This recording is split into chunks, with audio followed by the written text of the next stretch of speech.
सत्र में मैं अपने पार्टी के तरफ से जो संविधान का 131वीं संशोधन है उसके विरोध में अपने पार्टी की तरफ से अपनी बात रख रहा हूं। सर, अभी हमने कानून मंत्री अर्जुन मेघवाल जी की बात सुनी और कहीं उनके बातों से लग रहा था कि शायद पहली बार सदन के अंदर महिला आरक्षण पर चर्चा हो रही है। आज ही हर्ष का दिन है, आज ही उल्लास का दिन है, आज ही पारित हो रहा है, पहली बार हो रहा है, ऐतिहासिक हो रहा है, ऐसा उन्होंने एक ढांचा बनाने की कोशिश की। लेकिन आज से ही 3 साल पहले तब आदरणीय गृह मंत्री जी उस समय भी ऐसी ही बातें उन्होंने की। और अगर आप दोनों के वक्तव्यों को सुनेंगे तो मुझे लगता है कि 90% आदरणीय गृह मंत्री जी ने उस समय जो कहा वही आज कानून मंत्री जी ने पढ़ के हमको दोबारा सुनाया। उस समय भी आदरणीय गृह मंत्री जी ने हम सबको श्री गणेश करने के लिए आह्वान जलाया था कि आइए, इससे 2023 से पहले 5 बार महिला आरक्षण पर विभिन्न प्रकार के कानून लाए गए हैं। इस बार तो प्रधानमंत्री मोदी जी उन्होंने एक सशक्त कदम लिया है, इस बार हो जाएगा। उस समय भी ऐसी बातें थी और उस समय भी हमने यही बात की थी जो हम आज आपके सामने कर रहे हैं कि हमारी पार्टी कांग्रेस पार्टी महिला आरक्षण के पक्ष में है, पर कृपया महिला आरक्षण को आप सरल करिए ताकि महिला आरक्षण जिस समय कानून पारित हो उसी समय लागू हो जाए और 500 जो हमारे 543 है लोकसभा की जो वर्तमान जो हमारी ताकत है उस पर लागू हो जाए, उसको परिसीमन के साथ मत जोड़े। उस समय भी ये बात कही, आज भी हम ये बात कह रहे हैं। उस समय भी हमने ये बात कही थी। लोकसभा में आदरणीय हमारी कांग्रेस दल की नेत्री श्रीमती सोनिया गांधी जी ने यही बात कही थी कि हम महिला आरक्षण के पक्ष में हैं, पर इसको आप परिसीमन के साथ मत जोड़िए। और अगर आप महिला आरक्षण आप वर्तमान उस समय में 2024 के इलेक्शन में ही लागू करिए, उस समय भी हमने ये गुहार की थी। उस समय हमको आदरणीय गृह मंत्री जी ने कहा कि नहीं, डिलिमिटेशन कमीशन करना पड़ेगा। और मैं आदरणीय गृह मंत्री जी को मैं उनका जो स्पीच है उनके उसके ही मैं भाषण में एक लाइन उन्होंने कही थी जो मैं आपको इस सदन के इस चर्चा में लाना चाहता हूं। उन्होंने खुद कहा कि जैसे ही लोकसभा चुनाव पारित हो जाएगा, मतलब 2024, उन्होंने खुद कहा कि जैसे ही लोकसभा चुनाव पारित हो जाएगा तुरंत जनगणना होगी, तुरंत परिसीमन होगा, तुरंत महिला आरक्षण लागू होगा। अब 3 साल में ऐसी क्या बात बिगड़ गई? 3 साल में ऐसा क्या बदलाव आया कि लोकसभा चुनाव के बाद बस 2 साल ही हुए हैं और अगर आप इस विधेयक के statement of objects and reasons पढ़ें तो खुद आज सरकार यह कह रही है कि जो अगला जनगणना होगा, जो अगला परिसीमन होगा, उसमें काफी समय होगा, काफी समय लगेगा और काफी उसमें डिले होगा। ये दोनों बात अलग है। स्वयं 3 साल पहले गृह मंत्री अमित शाह जी ने सदन में परिसीमन और जनगणना को महिला आरक्षण के साथ जोड़ते हुए हम सबको आश्वासन दिया कि जैसे ही अगली सरकार आएगी तुरंत जनगणना होगी, तुरंत परिसीमन होगा। और आज भी ये कह रहे हैं कि परिसीमन का जनगणना का काम शुरू हो गया। अभी कुछ समय पहले आदरणीय गृह मंत्री अमित शाह जी ने कहा कि घरों की संख्या शुरुआत हो गई, घरों की संख्या कितनी है शुरुआत हो गई। और फिर व्यक्तिगत जनगणना उसकी शुरुआत होगी। तो क्यों आपने ही बिल में कह रहे हैं कि अगला जनगणना, अगला डिलिमिटेशन एक्सरसाइज में काफी समय लगेगा, तो इसका हम क्या समझे? इसका हम ये समझ सकते हैं कि कहीं ना कहीं आप वास्तविक रूप से महिला आरक्षण के पक्ष में नहीं हो। आप बार बार महिला आरक्षण में विभिन्न प्रकार के अटकलें ला रहे हो ताकि महिला आरक्षण को और पीछे किया जाए। और बाद में हो, जो बात आसानी से हो सकती है, जो बात सरलता से हो सकती है, उसमें आप बार बार पेचीदा अटकलें लाके उसमें आप विलंब ला रहे हो। तभी आप 2023 में अगर आप हमारी बात सुनते तो 2024 में महिला आरक्षण आ जाता। और आज भी हम कह रहे हैं कि इस महिला आरक्षण को आप परिसीमन के साथ मत जोड़ो, महिला आरक्षण लाओ। वर्तमान में जो हमारी ताकत है 543, उसी पे आप लागू करो, हम पूरा आपका समर्थन करेंगे। 2029 में लाना चाहते हो, कृपया लाइए। पर जो बात आपकी, जो हर बात में आप जो राजनीति करते हो, सिंबोलिज्म की पॉलिटिक्स जो करते हो, ये साफ साफ इस आपके इस बिल में, तीनों बिल में दिख रहा है कि ये आपका महिला आरक्षण लाने का बिल नहीं है, ये देश को बैकडोर के द्वारा परिसीमन करने का ये बिल है। ये आपकी मंशा है, महिला आरक्षण बिल नहीं है ये। हम परिसीमन की आपकी ये मंशा है, उस पे आप महिला आरक्षण का आपने एक लेबल लगा दिया है, ढांचा लगा दिया। कितनी दुख की बात है, कितनी शर्म की बात है कि अब महिला आरक्षण को ही आप ये ढांचा मिला, महिला आरक्षण ही आपका सुरक्षा कवच बना आपकी राजनीतिक मंशा को छुपाने के लिए, और कोई आपको विधेयक नहीं मिला।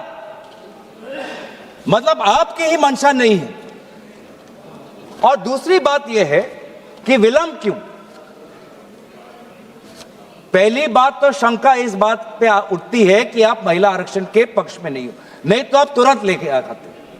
और दूसरा जो शंका मन में पैदा होता है कि आप जाति जनगणना के पक्ष में नहीं हो, क्योंकि 2023 और 2026 के बीच में एक ही अंतर आया है। 2023 में भी आपकी सरकार, 26 में भी लोगों ने आपकी सरकार लेके आए। 2023 में आपने कहा कि जनगणना होगी, परिसीमन होगा, फिर महिला आरक्षण होगी, और आज आप कह रहे हैं कि नहीं, जनगणना से पहले हमको महिला आरक्षण लाने की कोशिश करना चाहिए। क्या फर्क आया? फर्क बस इतना ही आया कि पूरे इंडिया अलायंस और विभिन्न विरोधी दल के दबाव में, आदरणीय राहुल गांधी जी के नेतृत्व में, हमने आपके सरकार को विमर्श किया कि आपको जनगणना के साथ जाति जनगणना करनी पड़ेगी, जिसका उल्लेख आपने एक प्रेस रिलीज के द्वारा आपने फरवरी के महीने में किया, दबाव में आके किया। इसके पक्ष में आप नहीं थे। इससे प्रेस रिलीज से पहले कई बार सदन के अंदर, सदन के बाहर क्या क्या हम पर आलोचना नहीं हुई। कभी अर्बन नक्सल, कभी देशद्रोही, क्या क्या नहीं कहा, देश का बंटवारा चाहते हैं, क्या क्या आरोप नहीं लगाया। लेकिन जब आपने खुद देखा कि देश के लोग, अति पिछले वर्ग के लोग, अल्पसंख्यक जब वो चाहते हैं, जनजाति लोग, अनुसूचित जाति लोग जब वो चाहते हैं कि जाति जनगणना हो, तो आपने विमर्श होकर आपने जाति जनगणना लेके आए।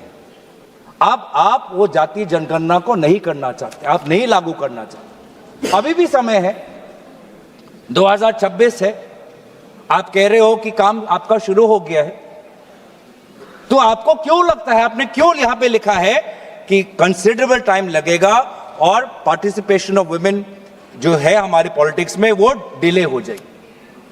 मतलब आप जाति जनगणना के पक्ष में नहीं हो। साफ साफ आपका उद्देश्य, आपकी राजनीति यहां पे है। मैं पढ़ देना चाहता हूं। The next census and consequential delimitation exercise thereafter will take considerable time and thus delay the effective and dedicated participation of women in our democratic polity. Hence, the objective of the proposed bill is to operationalize 1/3 reservation for women through a delimitation exercise to be undertaken on the basis of the population figures of the latest published census.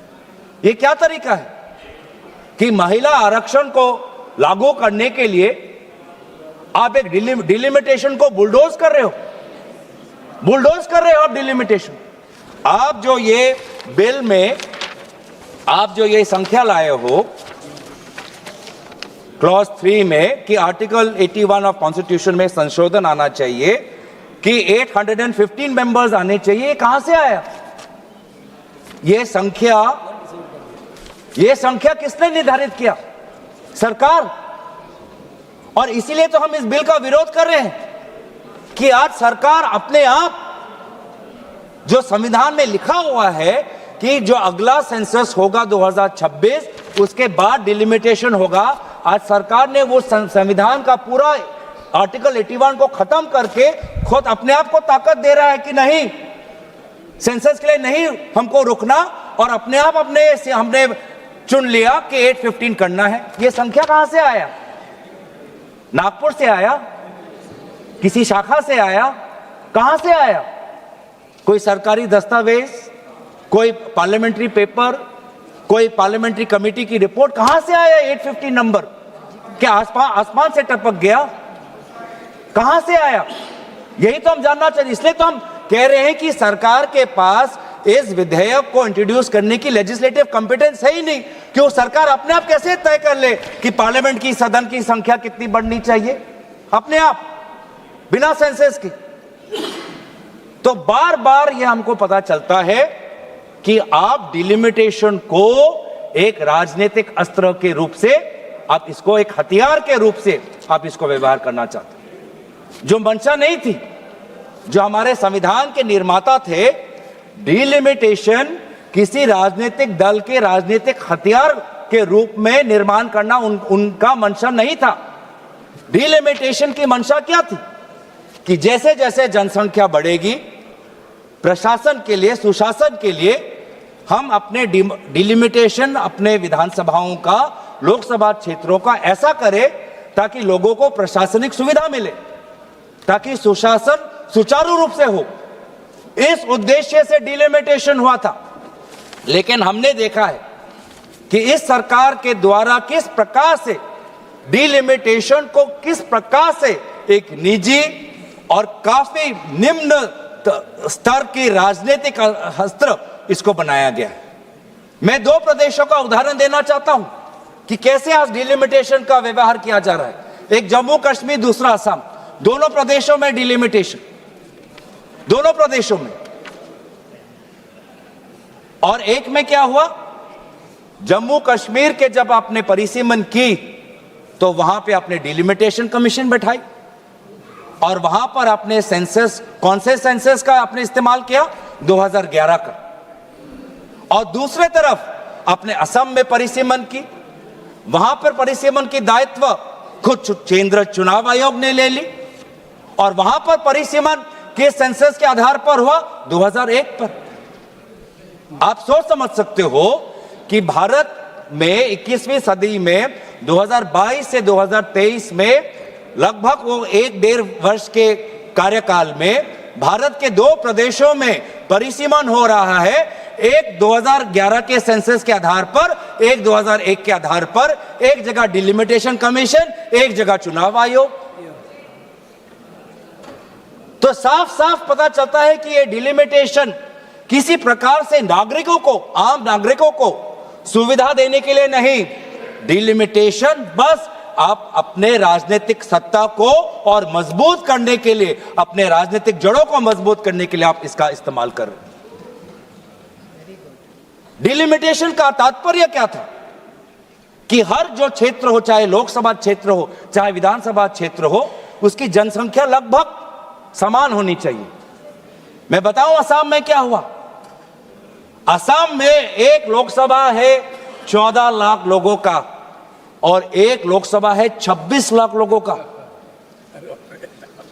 26 lakh लोगों का। ये किसकी सुविधा देख रहे हो? किसकी सुविधा देख रहे हो आप? आम नागरिकों की तो नहीं हो सकती, क्योंकि वो 26 लाख का लोकसभा क्षेत्र इतना बड़ा है, वो किसी प्रकार से किसी ना प्रशासनिक रूप से ना सुशासन के रूप से वो किसी का फायदेमंद हो सकता है। ऐसा डिलिमिटेशन हुआ है सर कि एक विधानसभा में कहीं 4 जिला परिषद और कहीं 2 जिला परिषद। ऐसा डिलिमिटेशन हुआ है कि एक पंचायत में 10 वार्ड, 2 वार्ड एक विधानसभा में, 3 वार्ड दूसरे विधानसभा में, 3 वार्ड चौथे विधानसभा में। यह है परिसीमन। और अफसोस की बात, इसको हम चैलेंज नहीं कर सकते। और यही जो आज इस प्रकार को अमेरिका में कहते हैं जेरीमैंडरिंग, पूरा कंप्लीट पॉलिटिकल एक्सप्लॉयटेशन, कि कोई एक ज्योग्राफिकल कंटिग्यूटी होती है सर। डिलिमिटेशन में एक और चीज होती है कि geographical, besides administrative efficiency, geographical contiguity होनी चाहिए। लेकिन आज आपने ऐसे क्षेत्र बनाए हैं कि एक नदी के इस पार और एक गांव पहाड़ के उस पार। किस लिए? ये किस प्रकार का ज्योग्राफिकल कंटिग्यूटी है? आप मैप देखिए सर। अब यही चीज जो उन्होंने असम में किया, जो उन्होंने जम्मू कश्मीर में किया, अब महिला आरक्षण के द्वारा पूरे देश में यह कहना चाहते हैं। कितनी शर्मनाक बात है, कितनी शर्मनाक बात है, दुख की बात है। महिलाओं का अपमान है कि आप इस प्रकार का महिलाओं का आप राजनीतिक दुरुपयोग कर रहे हो महिला आरक्षण के नाम पर। आप भारतीय संस्कृति की बात करते हो, भारत की देवी देवताओं की बात करते हो, भारत के उपनिषद और पुराणों की बात करते हो, और यह है आपका मंशा, डिलिमिटेशन। हमने ये खुद देखा है सर कि आज कहीं ना कहीं ये एक शंका है कि एक, आप महिला आरक्षण के पक्ष में नहीं हो। शंका दूसरा कि आप जाति जनगणना के पक्ष में नहीं हो। शंका तीसरा कि आप डिलिमिटेशन नागरिकों के हित में नहीं, डिलिमिटेशन खुद के हित में करते हो। यह भी तीसरा शंका है। और चौथी शंका यह है कि आप संविधान को आप धीरे धीरे आप कमजोर कर रहे हो। संविधान के आर्टिकल 81 में खुद लिखा है कि जो सेंसस, अगला जो सेंसस होगा उसके आधार पर 2026 का उल्लेख वहां पर है संविधान पर। संविधान में उल्लेखित है आर्टिकल 81 में कि 2026 में जो सेंसस होगा, उस जो सेंसस जब पब्लिश होगा तो उसके आधार पर हम आगे बढ़ेंगे, डिलिमिटेशन होगा। अब आज आप इस महिला आरक्षण के बिल के द्वारा आप संविधान को भी कमजोर कर रहे हो। जो 2026 की जो बात आर्टिकल 81 में है, आप उसको भी आप कमजोर करके कह रहे हो कि जब सदन कोई कानून लाएगा तब उस कानून में जिस सेंसस की बात होगी उस सेंसस के आधार पर हम परिसीमन करेंगे।